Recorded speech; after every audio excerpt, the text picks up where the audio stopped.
হবিগঞ্জের হাওরে ধান কাটা শুরু হলেও শ্রমিক সংকট, হারভেস্টার মেশিনের চাপ ও ভারী বর্ষণের শঙ্কায় কৃষকরা। এরই মধ্যে প্রায় ৬০০ হেক্টর জমি তলিয়ে যাওয়ায় হতাশায় দিন কাটছে তাদের। বিস্তারিত জানাতে হবিগঞ্জ হাওর থেকে সরাসরি যুক্ত হচ্ছেন প্রতিনিধি আলামিন খান। আলামিন, এই শঙ্কা কাটানোর জন্য জেলা প্রশাসন থেকে কোনো আশ্বাস দেওয়া হয়েছে কিনা কৃষকদেরকে একটু জানাবেন।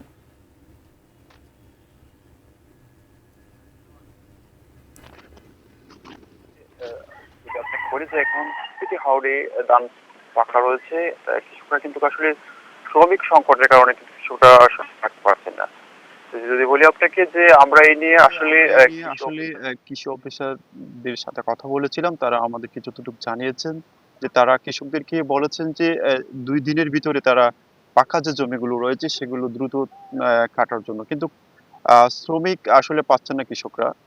সব মিলিয়ে কিন্তু আসলে খুবই কষ্টে মানে কাটাচ্ছেন সময় কৃষকরা। একদিকে আপনি জানেন যে ভারী বর্ষণ, প্রতিদিন আসলে বৃষ্টি হচ্ছে এবং এই বৃষ্টিতে যে নিচু এলাকার যে জমিগুলো রয়েছে আসলে সেগুলো জমি কিন্তু প্রতিদিন তলিয়ে যাচ্ছে, সেটি পাকা জমি।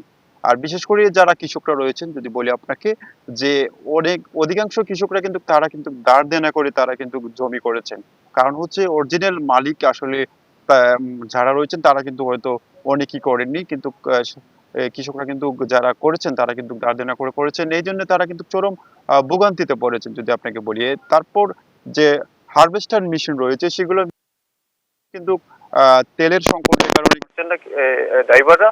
আরেকদিকে সমস্যা হচ্ছে যে যে জমিগুলোর মধ্যে হারভেস্টার মেশিন ধান কাটার কথা রয়েছে সেগুলো জমির মধ্যে কিন্তু অনেক পানি, বা এই মেশিন গুলা অনেক চালানো সম্ভব হচ্ছে না, সেটি আসলে তলিয়ে যাচ্ছে।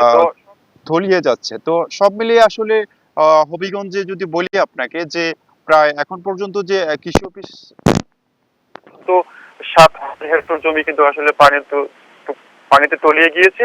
তবে এখানে যে কৃষকদের হিসাব, তাদের হিসাব হচ্ছে তার চেয়ে আরো অনেক কিন্তু আসলে তলিয়ে গিয়েছে।